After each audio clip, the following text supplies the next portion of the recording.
Boa noite, irmãos. Graça e paz da parte do Senhor Jesus Cristo aqui, Marcelo Rosa, mais uma vez contando com o convite aí da ABL, Associação Batista Leopoldinense, na pessoa do irmão diácono Edson.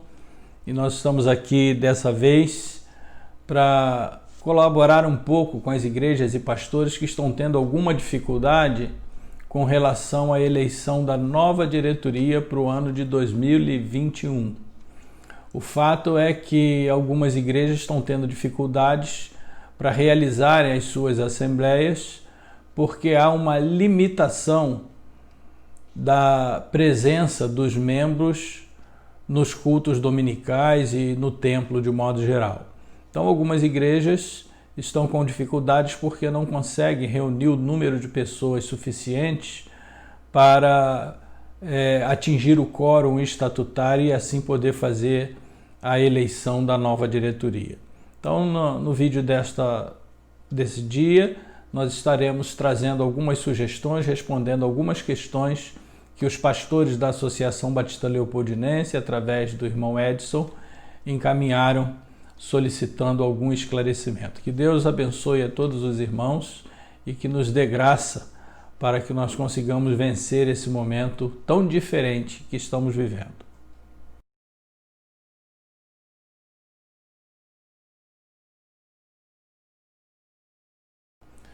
A primeira pergunta que foi encaminhada é essa: como a igreja deve proceder para a eleição da nova diretoria para o ano de 2021?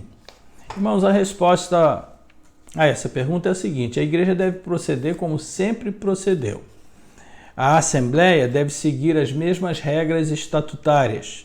Cada igreja tem um estatuto específico, então é preciso que o presidente, o pastor, a diretoria observem quais são as regras que o estatuto estabelece para a eleição dessa diretoria anual. É preciso ver no estatuto qual é o quórum mínimo e qual é a antecedência mínima para a convocação. Então, quórum, número de participantes mínimos e a data da convocação dessa assembleia. Alguns estatutos não têm exigência nenhuma quanto à data de convocação prévia e já outros estatutos dizem que tem que ser tem que haver um prazo de 7 dias, de 10 dias, de 15 dias de antecedência. Então é preciso observar esses requisitos do estatuto com relação a quórum e convocação. É preciso também realizar o processo de eleição observando a margem de votação estabelecida no próprio estatuto. Os estatutos eles estabelecem não somente o número mínimo de pessoas presentes na Assembleia, mas também a margem de votação. É preciso, então, que cada igreja observe as suas regras próprias do seu estatuto para que a Assembleia transcorra dentro de um clima de legalidade. Uma coisa importante, irmãos, que tem causado muitas nulidades nas Assembleias da igreja é a confusão entre a questão eleitoral brasileira e a questão de votação nas assembleias. Há igrejas que, seguindo o modelo da legislação eleitoral, que permite que o menor de 18 anos e maior de 16 anos, inclusive, já pode tirar o título e votar para presidente do Brasil, então eles entendem que é possível deixar na Assembleia da Igreja o menor de 18 anos e maior de 16 anos participar. Não é possível. Então, irmãos, guarde isso. Nenhum membro incapaz pode votar na Assembleia, pode participar na Assembleia. Não pode votar e ser votado qualquer pessoa, membro da igreja, que seja menor de 18 anos. Então, os irmãos guardem isso. Só podem participar das assembleias, votar e ser votado os maiores e capazes. Observe, então, no estatuto da sua igreja quais os requisitos necessários para a realização da Assembleia, o quórum, a data de convocação, o número de participantes e a margem de votação.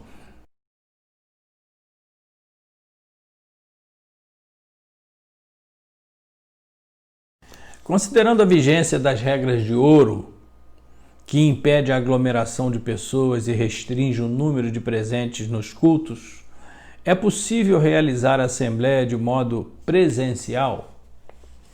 Irmãos, olha, vai depender da realidade de cada igreja, né?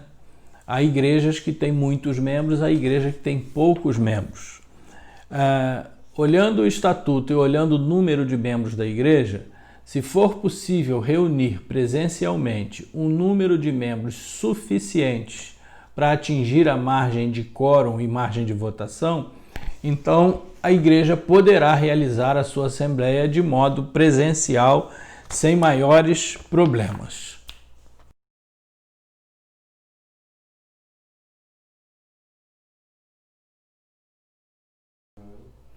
A legalidade na realização de assembleia na modalidade virtual online? Bem, irmãos, essa é a novidade desse momento de pandemia. Na verdade, existem em vigor hoje duas leis federais, a Lei 14.010, de 10 de junho de 2020, e a Lei 14.030, de 28 de julho de 2020. Essas duas leis juntas, a princípio, elas autorizam a realização de assembleias na modalidade virtual online para qualquer igreja, mesmo que no estatuto da igreja não tenha a previsão para a realização de assembleias online. Então, estas leis, a princípio, estão autorizando a realização de assembleias online até o dia 31 de dezembro de 2020, que é a data presumida até quando foi pré-agendado esse estado de calamidade pública no Brasil. Então, até o dia 31 de dezembro, as igrejas podem sim realizar qualquer tipo de assembleia, inclusive para eleição de diretoria, na modalidade online.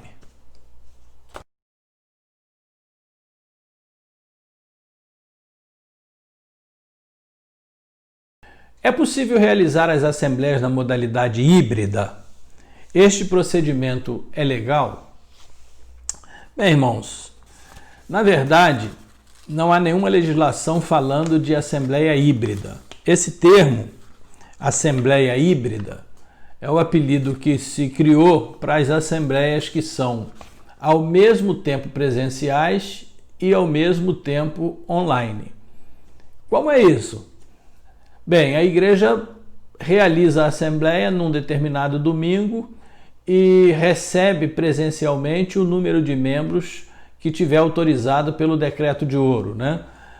Observadas as questões de distanciamento, das regras básicas de segurança, saúde, etc., as igrejas podem reunir um determinado número limitado de membros. Para atingir o quórum, esses membros não são suficientes. Então, as igrejas, ao mesmo tempo, realizam uma transmissão online através de uma plataforma, geralmente é a plataforma do Zoom, mas qualquer uma outra, Google Maps ou qualquer outra. E aí uma parte da membresia assiste e participa da assembleia presencialmente e uma parte participa na modalidade online. Então, queridos, embora não haja assim uma lei específica autorizando ou implantando esse tipo de assembleia, a verdade é que isso foi construído a partir da própria lei, que não impede esse tipo de assembleia. Então não há qualquer dificuldade da sua igreja, se tiver necessidade, fazer esse tipo de assembleia que é chamada assembleia híbrida. Uma parte presencial e uma parte dos membros através da participação online.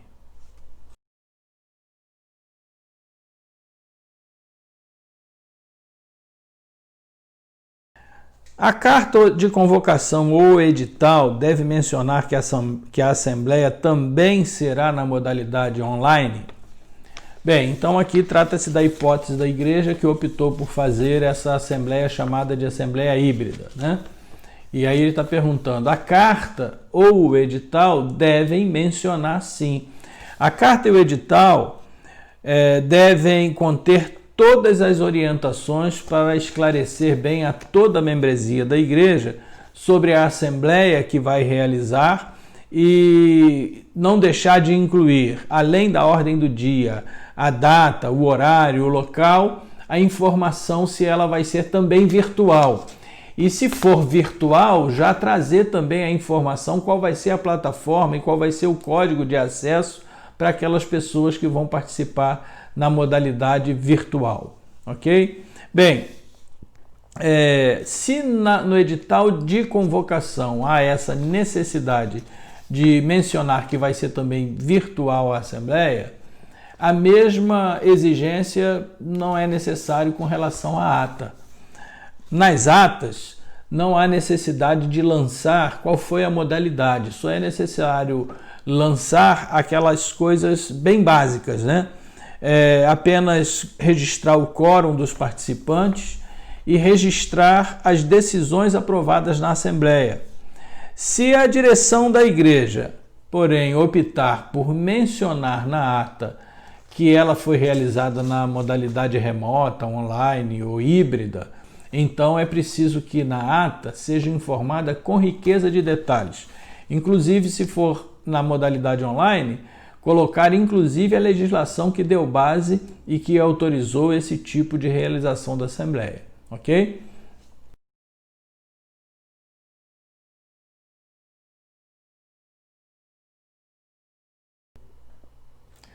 Se no Estatuto da Igreja mencionar o voto por escrutínio secreto, como deve ser realizada a votação para os membros que participarem na modalidade online? Bem, essas leis que eu mencionei anteriormente, que criaram a possibilidade da Assembleia online, elas estabeleceram também que quem realizar essa Assembleia precisa garantir igualdade para todos os participantes e também um processo de votação seguro, né? E nessa igreja que o voto é secreto, embora isso já não seja tão comum hoje em dia, é bem difícil, mas se tiver alguma igreja que o voto deve ser secreto, de acordo com a regra estatutária, essa igreja vai ter que criar um canal de comunicação privado para cada participante. Mas isso não é nada difícil.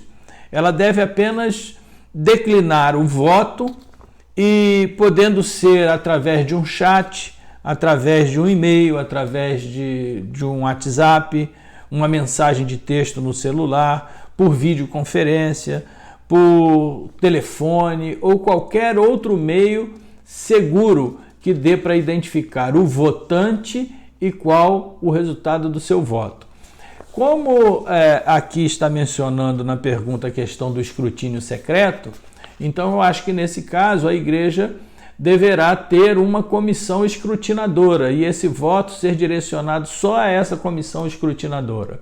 E se o trabalho todo não justificar isso, pode se concentrar então que a votação será colhida apenas pelo secretário da Assembleia.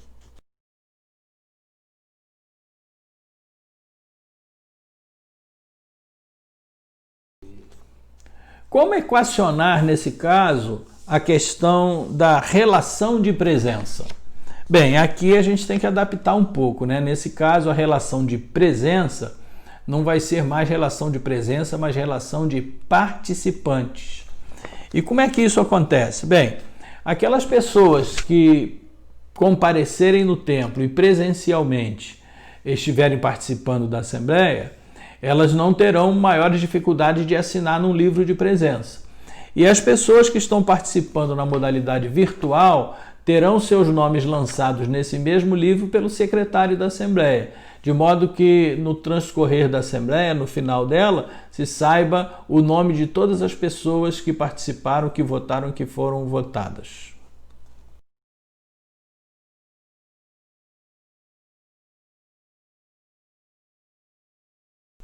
Após a realização da Assembleia e da eleição, quais os documentos necessários para levar para o cartório de registro?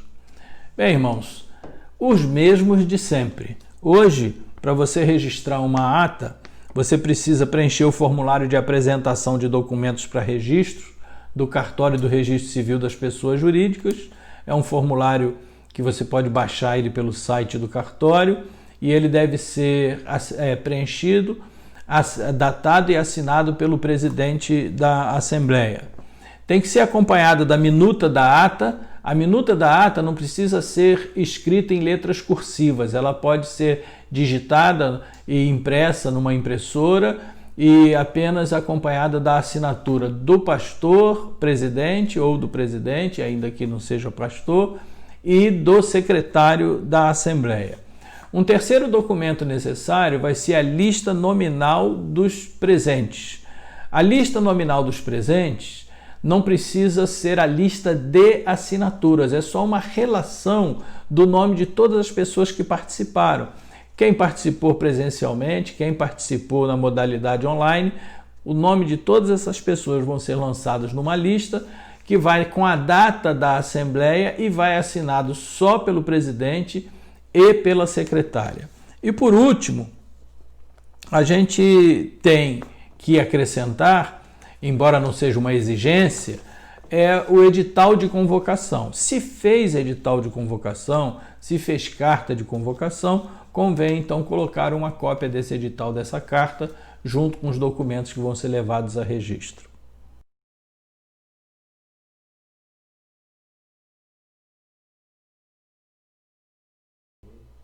Então, irmãos, assim nós esgotamos aí esse assunto, que não é um assunto muito complicado, muito controvertido, mas nós temos pouco tempo até o final do ano, então eu espero que sejam úteis essas orientações.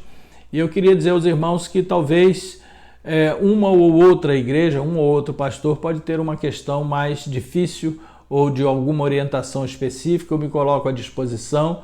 Se os irmãos tiverem qualquer questão, qualquer pergunta, podem encaminhar direto para o meu WhatsApp 21 999 88 7259.